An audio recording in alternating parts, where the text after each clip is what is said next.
Hi hello నమస్తే BR money control నేను విజయ్. ఈరోజు మనతో పాటు ఉన్నారు AMFI certified register mutual fund distributor Ramesh Pasipilleddy గారు ఉన్నారు. ఆయనతో మాట్లాడి మరికొన్ని విషయాలు తెలుసుకుందాం.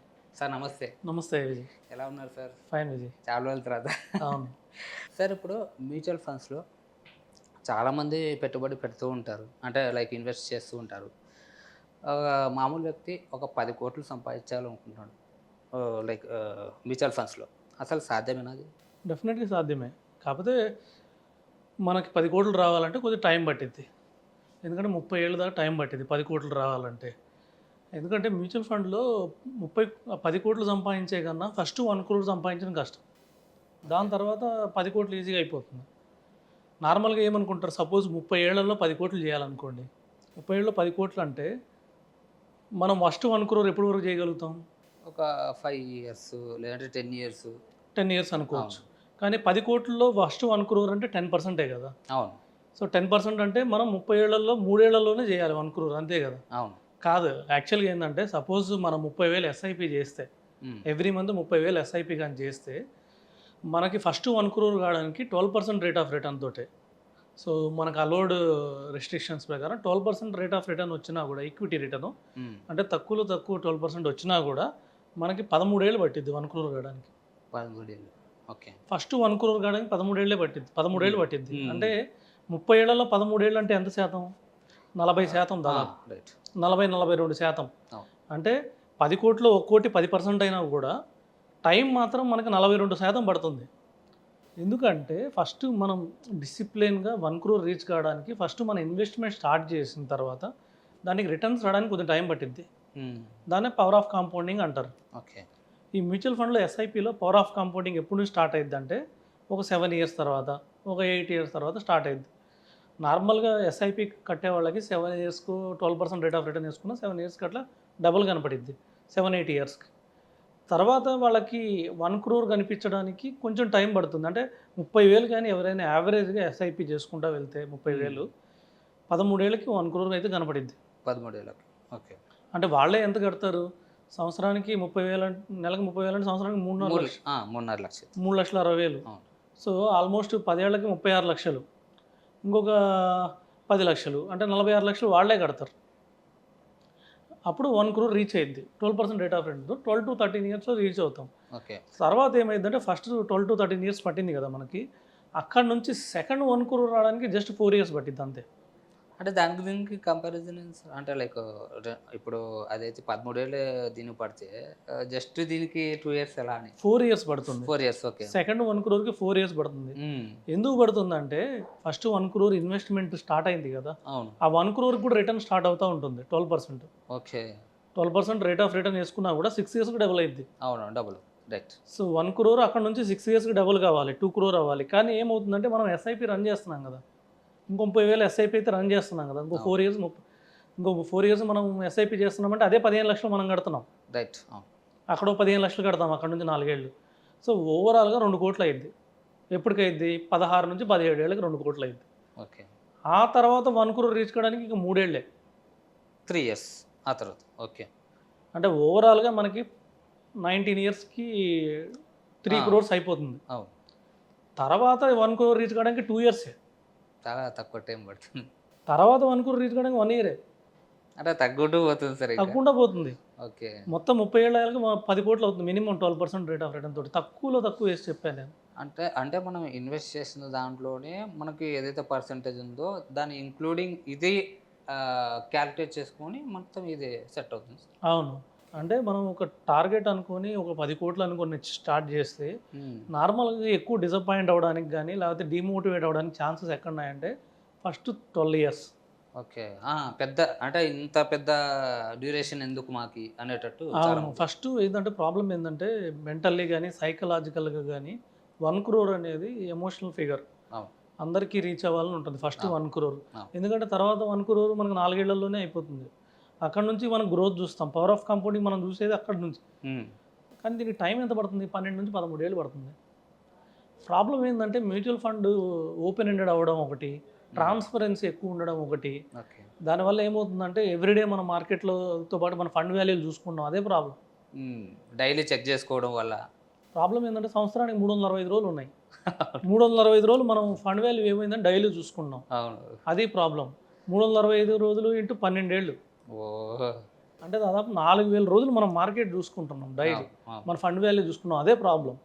అంటే ఇక్కడ ఒక బేసిక్‌గా ఆలోచిస్తే లైక్ వాళ్ళు చూసుకోవడమే అక్కడ పొరపాటు. అవును. ఇంతకుముందు ఏమయ్యేదంటే మ్యూచువల్ ఫండ్ ట్రాన్స్‌పరెన్సీ అంటే ఈ డిజిటలైజేషన్ లేకముందు మ్యూచువల్ ఫండ్స్ అసలు ఫిజికల్ ఫామ్‌లో ఉండేవి. హ్మ్. ఒక సర్టిఫికేట్ రూపంలో వచ్చాయి. ఓకే. దాని మీద 10 ఏళ్లనో, 15 ఏళ్లనో రాసుండేది మెచ్యూరిటీ అని. అవును. అప్పుడు దాకా ఎవరు పట్టించుకునేవాళ్ళు కాదు దాని గురించి. అసలు ఇప్పుడు మొబైల్‌లో కనపడేసరికి డైలీ చెక్ చేసుకోవడం స్టార్ట్ అవును. చేశారు. ఈ ఫిజికల్‌గా ఉన్నప్పుడు ఎన్ఏవి కూడా మనకు డైలీ కనిపించేది. అప్డేట్ అయ్యేది కాదు. అవును. 3 మంత్స్‌కి ఒకసారి ఎన్ఏవి అప్డేట్ అయ్యేది. అంతే కదా! అది అవును. కూడా ఏదో ఫైనాన్షియల్ ఎక్స్‌ప్రెస్, ఎకనామికల్ టైమ్స్ ఈ న్యూస్ పేపర్ల మీద కనపడేది. రైట్. 3 నెలలకోసారి, 90 రోజులకోసారి ఎన్ఏవి డిక్లేర్ చేసేవాళ్ళు మ్యూచువల్ ఫండ్ కంపెనీస్. రైట్. ఆ న్యూస్ పేపర్ చదివి అలవాటు ఉన్నోళ్ళకే తెలిసేది. హ్మ్. ఇంత పెరిగింది, ఇంత పెరిగిందని. రైట్. వాళ్ళు 10 ఏళ్ళకి, 15 ఏళ్ళకి పోయి చూసుకునే వాళ్ళకి ₹1,00,00,000 అయి ఉండేది. ఖచ్చితంగా. కానీ ఇప్పుడు ఏమైందంటే డైలీ చూసుకోవడం వల్ల ఏమవుతుందంటే అంత ఓపిక ఎవరికి ఉండట్లా. ఇప్పుడే ఇప్పుడు పెడితే రేపే రావాలి. ఆ! ఇప్పుడు పెడితే ఇప్పుడు సపోజ్ ఒకరు 30,000 ఎస్ఐపి కట్టారనుకోండి. అవును. రేపు ఎంత అయిందని చూస్తున్నారు. ఖచ్చితంగా. ఖచ్చితంగా చూస్తాడు. అన్ అంటే అది ఏమంటాడంటే ఒక ఎక్సైట్‌మెంట్ అనుకోవచ్చు దాన్ని గూడా.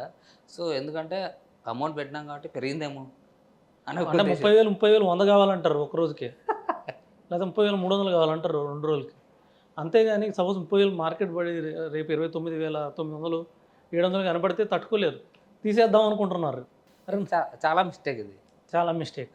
సో, అందుకని ట్రాన్స్‌పరెన్సీ ఎక్కువ అవ్వడం కూడా మ్యూచువల్ ఫండ్‌కి మైనస్ అయింది. యాహ్! నాకు తెలిసి 2007, 2008లో మార్కెట్ పడినప్పుడు 2008 గ్లోబల్ క్రైసిస్‌లో మార్కెట్ పడినప్పుడు మ్యూచువల్ ఫండ్స్ అందరికి దాదాపు 50% పడిపోయాయి. హ్మ్. అంటే మిడ్ స్మాల్ 70% పడింది. ఓకే. లార్జ్ క్యాప్ కూడా ఆల్మోస్ట్ 50% పడింది. హ్మ్. ఆ ఫాల్‌లో మ్యూచువల్ ఫండ్స్ చాలామంది 50% పోర్ట్‌ఫోలియో పడిపోయింది. ఓకే. కానీ స్టిల్ ఏందంటే అప్పుడు కూడా ఇంత డిజిటలైజేషన్ లేదు. హ్మ్. అంటే రైట్. మొబైల్ యాప్స్ లేవు. రైట్. లేవు అప్పుడు. సో, ఫండ్ వాల్యూ చూసుకోవాలంటే వాటికి కంపెనీలకి మెయిల్ పెట్టాల్సొచ్చేది. లేదంటే ఎవరో ఒక సలహాదారుని సంప్రదించడం గాని అట్లా చేస్తున్నాం. అప్పుడు కస్టమర్ కేర్‌కి ఫోన్ చేయడము, ఆ కస్టమర్ కేర్‌లో అందకపోవడము. సో, అలా కూడా కొంతమంది వెయిట్ చేసిన వాళ్ళయి కూడా 1 ఇయర్‌లో రికవర్ అయిపోయినాయి మళ్ళీ. రైట్. సో, ప్రాబ్లమ్ ఏంటంటే ఇప్పుడు మనకి అంత ట్రాన్స్‌పరెన్సీ ఎక్కువ అవ్వడం కూడా ప్రాబ్లమ్ అయింది కాబట్టి, సో, నేను చెప్పేది ఏంటంటే కొద్దిగా మ్యూచువల్ ఫండ్‌లో 12 ఏళ్ళు ఎవరైతే ఓపికగా ఉంటారో హ్మ్. అక్కడ వాళ్ళు మ్యాజిక్ చూస్తారు డెఫినెట్‌గా. 10 క్రోర్స్. 12 ఇయర్స్ ఉన్న వాళ్ళు మాత్రం 10 క్రోర్స్ రీచ్ అవ్వడానికి ఈజీగా అవకాశం ఉంది. ఫస్ట్ 1 క్రోర్ రీచ్ అయిన వాళ్ళు కంపల్సరీగా నెక్స్ట్ 10 క్రోర్ అయిన దాకా ఉంటారు. హ్మ్. ఇది యాక్చువల్‌గా యావరేజ్. ఫస్ట్ 12 ఇయర్స్ ఉన్నవాళ్ళు మాక్సిమం నెక్స్ట్ ఇంకొక 15 ఇయర్స్ ఉంటారు. ప్రా ఈ మధ్యలో తీసేవాళ్ళు ఎక్కువైపోయారు. రైట్. నార్మల్‌గా ఎస్ఐపి యావరేజ్ ఎంత ఉందంటే ఇండస్ట్రీలో 2.5 ఇయరే ఉంది. 2 ½ ఇయర్. ఓకే. 30,000 ఎస్ఐపి కడుతున్నారు. హ్మ్. యావరేజ్‌గా అంటే కొంతమంది 10 ఏళ్ళు కట్టొచ్చు, కొంతమంది 15 ఏళ్ళు కట్టొచ్చు. కొంతమంది ఏంటంటే 6 నెలలకే తీసేస్తున్నారు. మొన్న మార్కెట్ పడినప్పుడైతే డైరెక్ట్‌లో ఉన్నోళ్ళు 50% లేపేశారు. 50 కూడా కాదు 80% ఆపేశారు. అంటే ఇప్పుడు మ్యూచువల్ ఫండ్‌లో చూసుకుంటే ఇది స్టాక్ మార్కెట్ కాదు కదా సార్. స్టాక్ మార్కెట్ కాదు కాబట్టి మ్యూచువల్ ఫండ్స్‌లో సేఫే కదా యాక్చువల్ డబ్బులు. మ్యూచువల్ ఫండ్స్‌లో సేఫే కానీ మ్యూచువల్ ఫండ్స్ కూడా స్టాక్ మార్కెట్‌లోనే ఇన్వెస్ట్ చేస్తారు. ఓహ్! ఓకే. స్టాక్ మార్కెట్‌లో ఇన్వెస్ట్ చేసినప్పుడు స్టాక్ మార్కెట్ పడినప్పుడు మ్యూచువల్ ఫండ్స్ కూడా పడతాయి. రైట్. ఓకే. దానివల్ల ఏమైందంటే ఆల్మోస్ట్ 80% డైరెక్ట్ సిప్‌లు ఆపేశారు. డైరెక్ట్‌లో ఎవరైతే కడుతున్నారో సిప్‌లు ఆపేశారు. ఓకే. అదే ఏజెంట్ ద్వారా కట్టేవాళ్ళు దాదాపు ఓన్లీ 20% హ్మ్. ఆపారు. కానీ డైరెక్ట్ కట్టినోళ్ళు 80% ఆపేశారు. భయంతో. భయంతోటి. రైట్. సో, ఇలాగ అప్ అండ్ డౌన్స్‌లో భయపడతా ఎస్ఐపీలు ఆపకుండా ఇప్పుడు యావరేజ్ చూస్తే 2.5 ఇయరే ఉంది యావరేజ్. హ్మ్. కానీ మనం 12 ఏళ్ళకి 1 క్రోర్ రీచ్ అయిద్దాం అనుకుంటాం. రైట్. కానీ 2.5 ఇయర్ యావరేజ్ తీసేస్తే వాళ్ళు రీచ్ కాలేరు. వాళ్ళు ఎలా అంటే ఇప్పుడు ఇన్వెస్ట్ చేయాలి. కానీ దాన్ని తీయకుండా అలానే మనం ఇన్వెస్ట్ చేసుకుంటూ ఉంటే మోస్ట్ ప్రాబబ్లీ ఒక 12 ఇయర్స్ వెయిట్ చేస్తే వాళ్ళు 10 క్రోర్స్ వచ్చే అవకాశం అయితే ఉంది. అవును. ఇప్పుడు యాక్చువల్‌గా మనము కొన్ని ట్రీస్ చూస్తుంటాం. రెడ్ శాండిల్ ట్రీస్ ఉంటాయి కదా! అవును. దాదాపు 12 ఇయర్స్ పట్టిద్ది ఒక ట్రీ పెరగడానికి. హ్మ్. అంతే కదా సార్. ఒక జస్ట్ మొక్క ఇప్పుడేస్తే 12 సంవత్సరాలు పట్టిద్ది. అవును. 12 సంవత్సరాల తర్వాత దాని విలువ ఎంత? చాలా ఉంటది వాల్యూ. కోట్లలో ఉంటది. ఖచ్చితంగా. సో, కానీ అప్పుడు దాకా ఎవరు ఉంటున్నారు అనేది ఇంపార్టెంట్. ఓపిక పట్టిన వాళ్ళకి బాగా మంచి రిటర్న్స్ వస్తాయి. లేదు ఓపిక లేదనుకునే వాళ్ళకి ఇది ప్రాబ్లమ్ పెద్ద.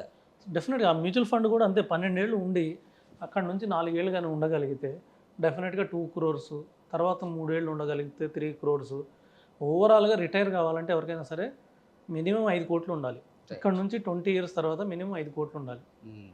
5,00,00,000 ఉంటేనే వాళ్ళు 5,00,00,000 బ్యాంక్‌లో పెట్టినా 6% వచ్చినా కూడా సపోజ్ హ్మ్. సంవత్సరానికి 30 లక్షలు అంటే నెలకు 2.5 లక్షలు రిటైర్మెంట్కి వచ్చింది. రైట్. అవును. ఇప్పుడు రిటైర్మెంట్కి 1 లాక్ కావాలి. ఇప్పటికిప్పుడు రిటైర్ కావాలంటే 2 క్రోర్స్ కావాలి. 2 క్రోర్స్ ఉంటేనే రైట్. దాని మీద 6% విడ్రా చేసినా కూడా ఇయర్కి అప్పుడు మనకి పర్ మంత్ 1 లాక్ వస్తుంది. సో దానికి దృష్టిలో పెట్టుకొని ఎంత లాంగ్ కంటిన్యూ చేస్తే అంత మంచిది. Thank you so much sir. అంటే చాలామంది ఏంటంటే ఇప్పుడు పెట్టి మీరు చెప్పినట్లు ఇప్పుడు పెట్టి జస్ట్ ఒక 1 ఇయర్కో లేదంటే ఒక 6 మంత్స్కో రిటర్న్స్ చాలా ఫాస్ట్గా రావాలనుకుంటారు. సో ఎవరైతే ఓపికతో వాళ్ళు ఇన్వెస్ట్ చేసి ఒక 12 ఇయర్స్ ఆగితే ఖచ్చితంగా 10 lakhs వచ్చే అవకాశం అయితే ఉంటుంది. డెఫినెట్గా ఉంటుంది. Yeah. Thank you so much sir. చాలా చక్కగా వివరించారు. Thanks so much. వెల్కమ్ అండి.